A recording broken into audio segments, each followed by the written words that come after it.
First of all, I would like to thank the Ezra Keats Foundation, the committee members, and the New York Public Library for this great honor. 3 years ago, I received Alison Mackey's beautiful poem, Only a Witch Can Fly. I love nighttime stories and all of the elements in Mackey's story, such as the young witch, the dark cat, and the night landscape with moon were very enticing. Yes, I wanted to draw all of them. When I start the book, no matter how great the story is, I feel lost. Looking at a blank sketchbook page feels like standing in the middle of a foggy forest, having no idea where to go. The only thing that I can do is take the first step and begin to walk. I doodle and make random notes. I play with any ideas that comes up to mind. I look at my favorite books and at exhibitions, or sit outside watching people on the street. I take my sketchbook wherever I go and allow daily life to give me ideas. While working on Only a Witch Can Fly, I kept my eyes open as I went pumpkin picking with my sister, watched my friend's black cat, saw a little girl pouting on the street, found a dinosaur costume in a store, enjoying the view from a restaurant placed on a mountain. I collect all of these ideas and fill my sketchbook with drawings. This part of the process is like solving a puzzle. I lay drawings on the floor and move them around until I begin to see that some of the drawings could become illustrations. I choose and revise those illustrations, putting them in an order.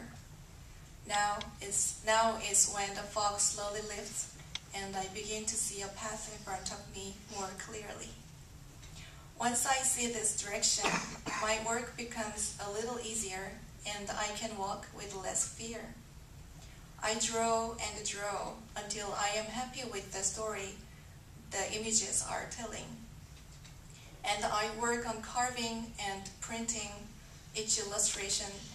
The fog is almost gone and I am enjoying my walk in the forest while looking at the trees, stream, and birds, just as the young witch fly on her broom, enjoying the river, the moon, and small mountains in the night landscape. We are not lost anymore. Each book takes me along different paths. If I'm lucky, it is an easy stroll, but that does not happen very often. I have learned that the most important thing is there is always be a way through the forest, and I will arrive at a joyful place I never imagined at the start. I thank Alison for such a wonderful story, a story that allowed me to walk to such a special place. On this special journey, there are many people who worked with me and encouraged me. In particular, I would like to thank my editor, Leslie Bunnick, and my art directors, Jean Fywell and Rich Diaz, for their invaluable advice and effort on this book. And a thank you to my lovely agents, Holly, Emily, and Elena, for all their wonderful support. Also, I am truly fortunate to have my dear friends Shadra, Lauren, Jonathan, Choi, and Inju, with whom I can share all my doubtful and wonderful working moments. Finally, I would like to thank my family, especially my father, who supports me by buying multiple copies of my books.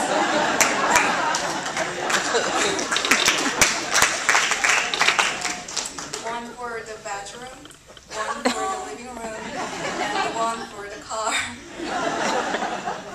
Sometimes when I'm stuck, my father calls me from Korea and offers to brainstorm with me. Many times the conversation ends with a silly laugh, but I have to admit that sometimes a good idea starts from the silliness. Thank you so much, everyone.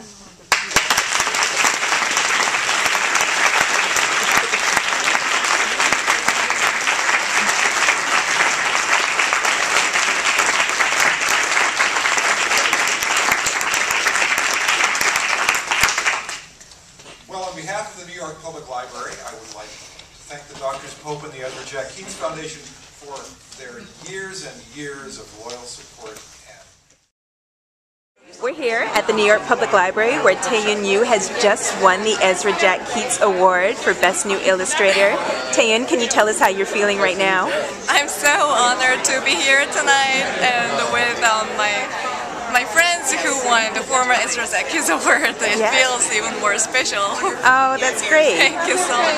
Can you say how different it is to illustrate a book that's not your own? Because your first book was actually your own, Little Red Fish. Yes.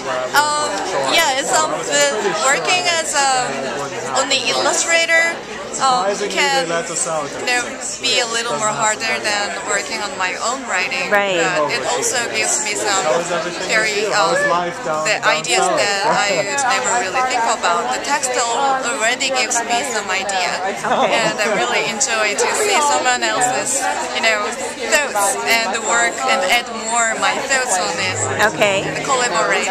Okay. Can you tell us how you said walking through the forest was your metaphor? Can you say what impact nature has on your illustrations? Do you find inspiration in nature? Can you find nature in the city? Actually, I am a city girl.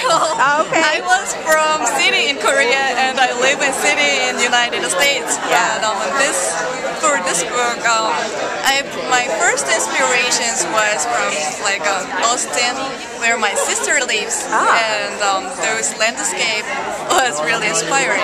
And I researched more about the landscape.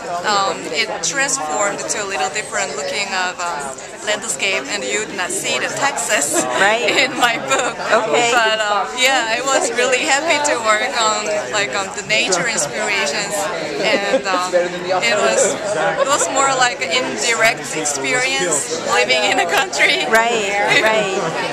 Well, you have many people waiting to congratulate you on your success, so I'll let you go. Thank you very much for speaking with us. Thank you, Zena.